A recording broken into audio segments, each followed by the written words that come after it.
Michel Onfray, bonsoir. Vous venez de signer un livre à 3, donc à 6 mains. C'est pas banal, ce type de projet. Est-ce que vous pouvez nous en expliquer un petit peu la genèse ? Oui, alors on a fait ça à 4 mains de dessinateurs et 2 mains d'écrivains, je dirais. C'est-à-dire que moi j'ai eu le coup de foudre pour cette ville modeste, discrète, sympathique et populaire. Et puis j'ai eu envie de rendre hommage à cette, je savais pas trop comment, mais les choses avancent comme ça doucement. Je viens, je reviens chez mes amis Geneviève et Robert Combas. Et puis je me suis dit mais finalement c'est une ville riche. Il y a eu Paul Valéry, il y a eu Georges Brassens. Puis on creuse un petit peu, puis on se dit mais il y a eu Jean Vilar. Et puis on découvre des contemporains évidemment, outre Robert, son frère Topolino ou Zina et Alain Ciani. Enfin on se dit mais finalement il y a un portrait à faire de chacun. Il y a une galerie de portraits à faire de chacun. Et il y a quelque chose de féerique à 7. J'ai voulu donc faire une série de portraits, je les ai écrits les uns après les autres, et puis je me suis dit que ça faisait un petit livre. Je suis allé voir s'il y avait un éditeur local. Je me suis dit mais il n'y a pas de raison de faire ce livre-là à Paris, c'est un livre sétois, disons-le comme ça. Et donc Geneviève m'a dit oui, il y a une librairie extraordinaire qui est aussi une maison d'édition, donc on a sympathisé, on a fait ce livre, un très beau livre comme objet, je veux dire, hein, et ce en 3 mois, donc c'est une vraie performance. 7 a le don de cristalliser les féeries, c'est ce que vous avez écrit. Est-ce que vous pouvez nous préciser un petit peu ce que ça veut dire pour vous ? Oui, c'est-à-dire que, par exemple, je suis arrivé tout à l'heure, il y avait quelqu'un à la sortie de la gare qui était en train de donner l'impression qu'il parlait avec quelqu'un qui était dans un immeuble en face. Il n'y avait personne, mais il était en train de faire presque une espèce de performance esthétique. Alors c'est un mélange de clochards, de vagabonds, d'artistes. Il m'est arrivé avec Robert, par exemple, d'aller dans des cafés et de voir des personnages comme ça. Et c'est assez magique. D'abord parce que je crois que la ville est restée populaire et que quand on se retrouve dans des endroits comme Nice ou comme Cannes ou Saint-Tropez, évidemment, là on est dans la quintessence de la bourgeoisie, du snobisme, des mondains ou ce genre de choses. Il n'y a pas ça du tout à 7. Et il y a une espèce de folie. C'est presque comme une enclave. On a l'impression que c'est une ville à part. Et on rencontre toujours au coin de la rue des personnalités un peu fortes comme ça. Et quand je me suis retrouvé ici ou là, dans des restaurants ou à des terrasses de café, j'ai vu passer des gens hauts en couleur. Et je me suis dit, mais il y a à peu près qu'à 7 qu'on voit des gens comme ça qui sont libres et presque libérés. Nous sommes à quelques centaines de mètres de la sépulture de Paul Valéry. Est-ce que vous pouvez nous dire 2 mots sur cette figure sétoise de la littérature ? Oui, d'abord, c'est quelqu'un d'assez inassignable. Il est poète, mais en même temps, il n'est pas un poète à la mode. Enfin, il n'était pas soucieux des modes du temps et du moment. C'est un écrivain, mais en même temps, il pense. C'est un penseur, mais en même temps, il écrit. C'est un philosophe, d'une certaine manière. C'est un homme libre et complètement indépendant, de sorte que on se dit, mais il est insaisissable, cet homme. Et le caractère insaisissable de Paul Valéry fait qu'il est un poète singulier, il est un écrivain singulier, il est un penseur et un philosophe singulier. Il a une biographie aussi qui est assez extravagante quand on y pense, quand on va voir un petit peu de près à quoi elle ressemble. Et puis le cimetière marin est quand même un texte qui est à l'égal du bateau ivre. Donc c'est une composition formidable, c'est un effet sonore incroyable. Il y a 2 ou 3 textes comme ça dans un siècle, mais même pas dans l'histoire de la littérature. Et alors pour le coup, dernière question qui va certainement vous faire sourire, vous êtes plutôt Tchiel ou macaronade ? J'ai pas envie de choisir parce que je trouve que il y a des spécialités ici qui font que elles doivent être mangées ici. Elles ont pu circuler. Moi, je les fais circuler. D'ailleurs, à chaque fois, Zina et Alain me font des cadeaux merveilleux et je repars avec. Et c'est toujours un bonheur de manger des tiels en Normandie quand j'ai fait un voyage assez rapide, parce que bon, en avion, on peut être rentré rapidement chez soi. Mais il n'empêche que j'ai toujours pensé que les cuisines ne voyageaient pas et qu'il fallait les déguster sur place. Donc tout ici est formidable. Tout ce que j'ai goûté est très populaire et vrai. Et la cuisine de 7 ressemble à 7 et au Sétois. C'est ça qui est réjouissant. À un moment donné, il parle et il balance des papiers comme ça. Et alors je me dis, il doit se fâcher avec le quelqu'un. Et puis je vois que sur le papier, il y avait effectivement plein de choses qui font que je reçois de temps en temps des courriers comme ça, des choses complètement saturées. Enfin, on se dit, bon, il y a des gens qui ont un rapport avec l'au-delà, et peu parfois avec ici-bas. Et c'était cette logique-là. Et à chaque fois, donc on voit des individus, on voit des personnages, on voit... Et il y a de la féerie parce qu'il y a du magique mélangé à du vivant. Il y a du merveilleux. Robert utilisait tout à l'heure la poésie en disant que la poésie nous sauverait. on va pas faire le pédant, mais je dirais la poésie en grec, poiesis, c'est la création. Et il a raison de Robert de renvoyer à ce terme-là, d'autant qu'il est poète aussi au-delà de sa peinture. C'est-à-dire il faut lire ses textes, les titres de ses œuvres, et ce sont des poèmes à part entière. Voilà un objet de livre à nouveau. On voit une vraie poésie, pas du tout malarméenne, pas du tout parisienne, pas du tout surréaliste, pas du tout... Enfin, rien à voir avec les petites coteries mondaines de Paris ou de Saint-Germain-des-Prés, mais avec une évidence de cette poésie qui mélange le réel, le fantastique, le merveilleux, l'ici-bas. On a toujours l'impression que Robert, il est à côté de la plaque, il voit tout, il entend tout, il sent tout beaucoup mieux que tout le monde. Et c'est ça qui fait la différence. C'est-à-dire que là où des gens voient quelque chose, on se dit Robert, il voit rien, alors qu'il voit tout. Comme il voit tout, il a des radars partout. Donc il a un radar visuel, un radar olfactif, un radar sonore, un radar tactile.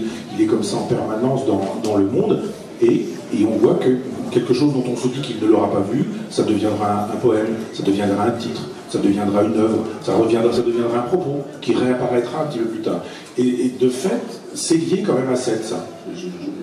Pour ce que j'ai vu, une espèce de résistance populaire chez des grands contemporains dont j'ai parlé. On a deux ici, Soulages juste à côté, et puis les grands anciens. C'est-à-dire que même Valéry, l'Académie française, la Pléiade, enfin des choses extrêmement institutionnelles et mondaines, etc. Il écrit un principe d'anarchie, un principe d'anarchie appliquée. Et puis il explique des choses qui vont dans le sens libertaire. Brassens, c'est un chanteur, mais il y a aussi une pensée de Brassens. Moi, je découvre l'anarchie avec Brassens et Ferré, avant de lire un peu plus tard Kropotkin, Bolin et ces gens-là. Eh bien, il y a cet esprit. Des gens libres d'abord, et qui ont un rapport au monde qui est panoramique. Je dirais qu'il y a un rapport panoramique chez les poètes, au sens que je disais tout à l'heure, en général, mais particulièrement ici. Donc il y a un genre de microclimat, entretenez-le d'une certaine manière, parce que les gens que j'ai pu voir, ici ou là, m'ont donné l'impression qu'il y avait un langage commun. Un peu comme quand on arrive en Angleterre, on entend la musique de la langue anglaise, en Allemagne, la musique... Et bien ici, même quand on parle français, il y a une langue celtoise, c'est une façon d'être et de faire, je ne parle pas de l'accent, et qui est une façon de faire à l'endroit du monde. Alors, l'histoire de ma rencontre, j'ai habité très longtemps à Argentan, qui est une petite sous-préfecture de Normandie, avec 14 000 habitants, et j'ai, pendant une dizaine d'années, fait des expositions bénévolement et gratuitement, parce qu'il y avait un endroit, mais pas d'argent à la municipalité. Et comme je publie beaucoup de livres aux éditions Galilée, j'ai utilisé les peintres et les artistes de la maison d'édition Galilée, et j'ai fait venir Ernest Pino-Arnès, Belikovic, Adami, etc. Et il y a un moment donné où on a épuisé les artistes de la maison d'édition, et où je me suis dit, après tout, je peux, au-delà des éditions Galilée, solliciter quelqu'un que j'aime bien, un peintre que j'aime bien, et j'ai évidemment tout de suite pensé à Robert. J'ai découvert le travail de Robert à la télévision. C'est-à-dire, je l'avais vu une fois en direct peindre un Sartre qui était très intelligent, très inventif, rempli d'informations, qui se faisait, se défaisait, se refaisait encore au fur et à mesure de la soirée. C'était un hommage à Sartre à l'époque.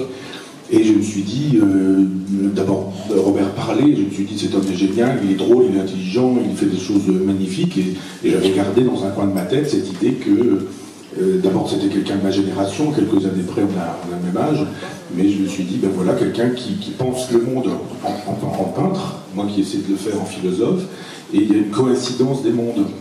Et donc je me suis dit, bah, après tout, je risque rien, sinon de me faire entendre dire que Robert n'a pas envie de venir. Donc je l'ai sollicité en disant, voilà, j'aime votre travail, j'ai pas d'argent à vous proposer, je souhaiterais juste que vous veniez à Argentan exposer vos peintures. Et Robert a tout de suite dit oui, on s'est rencontrés, ça a été un coup de foudre. Donc après, il y a eu des histoires d'amitié, c'est-à-dire on s'est rencontrés, on s'est vus, on s'est aimé, on s'est apprécié, et puis il y a eu des moments dans l'existence, j'ai quitté Argentan où j'ai vécu pendant 37 ans avec ma compagne qui est décédée, donc j'ai quitté la ville, je ne peux plus habiter, et un peu de temps après le décès de ma compagne, je suis venu chez Robert et Geneviève qui m'ont accueilli, il y a eu du soleil, il y a eu de l'amitié, il y a eu de la proximité, il y a eu de la générosité, et puis au fur et à mesure, j'ai écrit un texte sur Robert, et puis Robert m'a fait rencontrer des gens de Sète, m'a fait découvrir Sète, pas comme quelqu'un qui travaillerait au syndicat d'initiative, c'est pas le genre de Robert, mais simplement montrant des gens, montrant des lieux, en faisant rencontrer des personnes. Et il y avait une générosité, il y avait une vitalité dans cette ville du Sud, c'est du Sud pour moi, donc le Normand, qui n'a rien à voir avec Saint-Tropez, avec Cannes, avec Nice, avec la frime de ces endroits-là.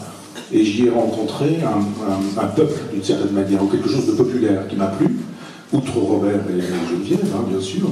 Et puis, par la suite, ça s'est fait comme ça, hein, c'est-à-dire que tous les individus que Robert m'a permis de rencontrer sont entrés dans ce livre, et puis Topolino, bien sûr, Soulage, qui habite pas bien loin, j'étais à 10 minutes chez lui, et puis d'autres figures dont je me suis dit, mais finalement, Sète est une ville libertaire, et j'essaie d'être libertaire, de mériter cette belle épithète, c'est-à-dire de vivre en fonction de la liberté, pas en fonction des catéchismes. C'est ce que fait Robert dans son travail, c'est ce qu'il fait dans sa vie, c'est ce qu'il fait dans sa peinture. Donc il y a eu le livre, Robert a dit bah oui, on va dessiner, Topolino a dit on va dessiner, et puis je suis allé vous voir à la librairie, parce qu'effectivement j'aurais pu faire un texte sec chez un éditeur parisien, mais ça n'aurait pas eu grand sens. J'ai voulu que Robert fasse partie du livre, et puis j'ai demandé à Geneviève, j'ai dit est-ce qu'il y a à Sète un éditeur qui fait du beau travail? Elle m'a dit oui, à la librairie. Et puis tu te souviens, moi je me souviens, je suis allé à la librairie, j'ai dit voilà, j'ai un livre sur Sète, j'aimerais bien en faire quelque chose, vous êtes réunis, vous avez lu, et puis très rapidement vous m'avez dit des choses gentilles, et alors je dois vous rendre hommage, parce que entre le désir de faire ce livre et sa présence dans la librairie, il s'est passé 3 mois, quoi, et tout est parfait.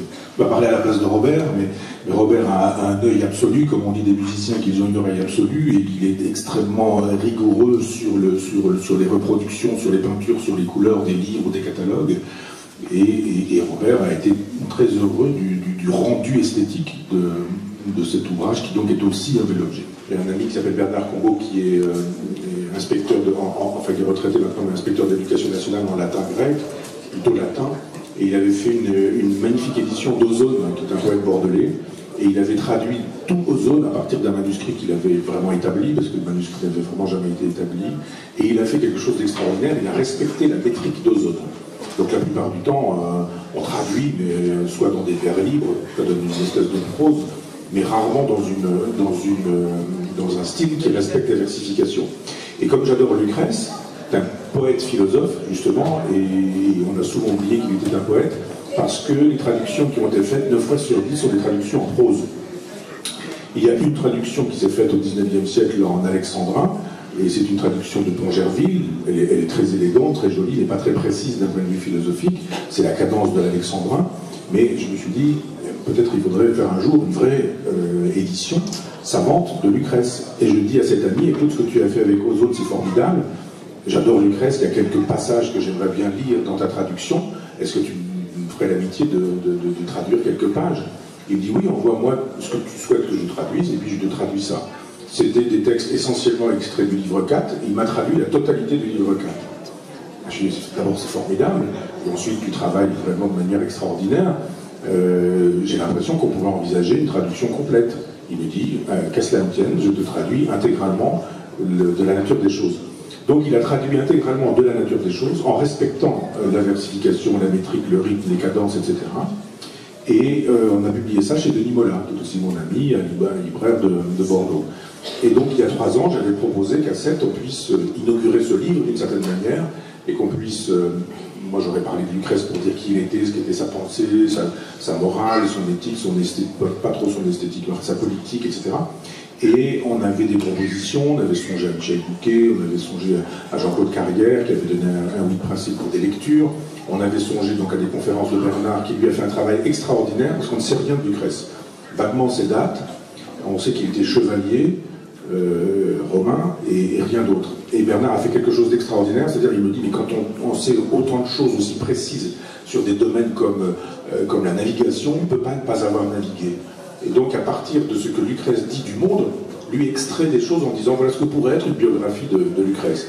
Donc moi quand j'ai dit chevalier avec des dates un peu approximatives et romain, c'est tout ce qu'on sait de Lucrèce. Et je lui ai dit, est-ce que tu tiendrais sur une conférence entière pour une biographie rêvée, imaginaire, mais susceptible d'être réelle? Oui, bien sûr, je te ferai ça, sans problème. Donc il devait aussi intervenir sur ce sujet-là, et je voulais qu'on mélange ce que je fais sous l'appellation Université populaire du goût, et ce que je fais sous le sigle Université populaire de Caen. C'est pas exactement la même chose, mais l'Université populaire du goût, c'est la célébration des 5 sens. Quand j'ai fait venir Robert, Topolino est venu, Alain Siani, notre ami Alain Siani, qui fait l'objet aussi d'un chapitre dans le livre. Alain est venu avec Zina, avec tous ses amis, ils sont arrivés, ils ont traversé la France avec des tiels, on a goûté des tiels, ça a été extraordinaire.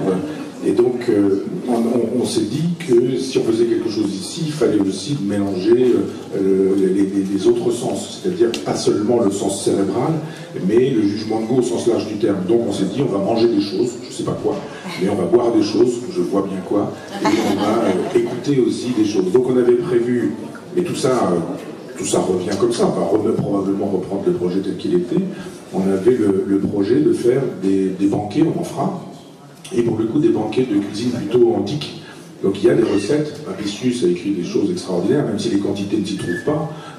Mettez du garum, prenez un poisson, on ne sait pas quel poisson, on ne sait pas quelle quantité de garum. Le garum, c'était un condiment qu'on obtenait, une espèce d'épice de sauce qui se fabriquait à partir d'intestins fermentés et pourris de poisson, de notre d'aujourd'hui. Et on mettait du sel sur ces boyaux-là, puis ça donnait des choses de liquide qui parfumaient de manière très forte. Il y avait des vins aussi qu'on fabriquait autrement qu'aujourd'hui, c'est-à-dire qu'on les coupait d'eau, et on les coupait d'eau de mer. Donc c'était des vins très épais, très râpeux, on mettait du miel, on mettait de l'eau de mer, ça faisait le vin dont on parlait à l'époque. C'est-à-dire que quand Pétrone parle des grands crus de Falerne, par exemple, et bien ces grands crus-là, ils sont faits comme ça.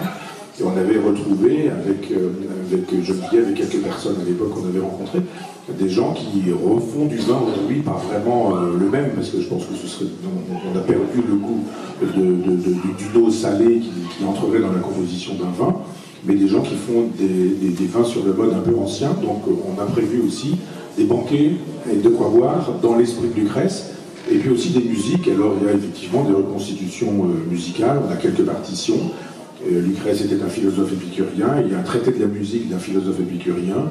Donc moi j'ai un ami qui est chef d'orchestre en Italie et qui a créé une université populaire de musique et qui me dit mais on va pouvoir faire aussi un exposé sur la musique épicurienne, sur ce qu'elle est véritablement, avec des exemples. Donc on donnera à entendre ce que pouvait être une musique à l'époque de Lucrèce, on donnera à goûter, on donnera à manger, on donnera à entendre des choses qui nous plongeront dans le siècle de Lucrèce. Et puis la municipalité, enfin les édiles, la municipalité, mais je crois qu'il y a aussi d'autres choses, probablement la région, la communauté d'Aglo, je ne sais pas si on parle de communauté d'Aglo chez vous, commune, je ne sais pas, ça dépend des endroits où on se trouve, a le désir que nous pérennisions cette aventure, donc que ce ne soit pas une fois, puis voilà quoi. Donc je reviendrai régulièrement avec des amis, et on est sur un principe vendredi soir, samedi dimanche, quoi, qu'on puisse avoir un long week-end. Voilà donc à quoi ça ressemble. Ça permettra d'entendre aussi Lucrèce, de voir que la poésie et la philosophie font bon ménage, et que la philosophie a été pendant des siècles très lisible, très abordable, et elle était tellement lisible et abordable qu'on pouvait même à l'époque prendre du plaisir à la lire, puisque la poésie de Lucrèce était très agréable. Et Lucrèce utilisait une métaphore intéressante, il dit mais j'utilise la poésie parce que mes vérités sont dures, mais les vérités philosophiques sont dures, et c'est un petit peu comme un genre de vinaigre, et pour boire un vinaigre, il faut mettre du miel au bord de la coupe. Et il disait la poésie c'est ça, c'est ce qui permet de faire passer des vérités un peu sévères. Donc l'intérêt c'est de faire savoir que la philosophie c'est pour tout le monde, dans la mesure où on en a le désir, où on a l'envie. C'est sûrement pas fait pour les agrégés, les agrégatifs, les docteurs, les doctorants ou les professionnels de la philosophie, mais juste dire que quand on parle d'amitié, d'amour, de douleur, de désir, de souffrance, de mort, eh bien on parle de choses qui concernent tout le monde. Donc l'intérêt c'est de dire que on peut descendre la philosophie dans la rue sans la mettre sur le trottoir et faire savoir que on peut retrouver de la consolation en lisant Lucrèce. La femme et le passeur, ça veut dire que c'est pareil que pour Michel Onfray, elle est plus littéraire que moi et j'y fais confiance pour certaines choses. Et donc je pense que c'est elle qui a proposé à Michel, c'est un peu plus Topolino. Et autrement, je compte y rendre hommage en particulier parce que plusieurs fois elle a fait beaucoup de travail, c'est pas pour elle, mais elle le mérite. Par exemple, j'ai fait une exposition pendant 4 mois à Lyon. Par exemple, elle a sauvé le catalogue, qui est un livre comme ça. Elle a sauvé beaucoup de choses. Mais alors, à la fin, la personne qui s'occupait de l'exposition, qui n'était pas le directeur, je lui ai dit, mais ça va pas, là, il faudrait quand même faire un truc pour Geneviève. Alors, ça n'a pas de rapport, mais quand même, je vais vous montrer les choses. Eh bien non, ils ont décidé que non. Alors donc aujourd'hui, quand même, il faut lui rendre hommage, parce que c'est quand même elle qui fait ce passage entre moi et d'autres personnes, et notamment Michel pour cette histoire-là. C'est pas une histoire à deux, c'est une histoire à trois. Je ne sais pas le dire, il y a tout de quoi. Espérons que ça restera là, hein, bon, ça suffit. Parce que j'ai eu des problèmes au début de ma quand j'étais jeune, on faisait le même. Non, c'est pas pareil. Donc, ce qui se passe là, c'est que c'est un truc. C'est qu'à ce moment, moi je pense que de toute façon, il faut réunir les élites. Ça paraît un peu prétentieux, parce que on ne sait pas ce qui va se passer, ce qui se passe, on ne comprend plus rien. Et donc, les seules choses, les seules armes qu'on a, c'est une espèce de truc qui s'appelle, je crois, la poésie. Et j'aime pas ce mot poésie, mais bon, il n'y a que celui-là. J'aime pas le mot comme ça. Mais bon, le mot, en fin de compte, c'est juste personnel. Hein. Mais la poésie, c'est ce qui va nous tenir d'aplomb, c'est de continuer à avoir quand même un petit peu d'à côté par rapport à la vie normale, quoi. Moi, j'en ai beaucoup, c'est différent des autres, mais voilà. Et donc, nous, nous sommes des gens qui ont des problèmes, ben, moi, en tout cas, de communication, mais on va au-dessus, par un média, parce qu'on n'a pas 50. Michel m'avait envoyé le texte, mais je les avais tirés en photocopier.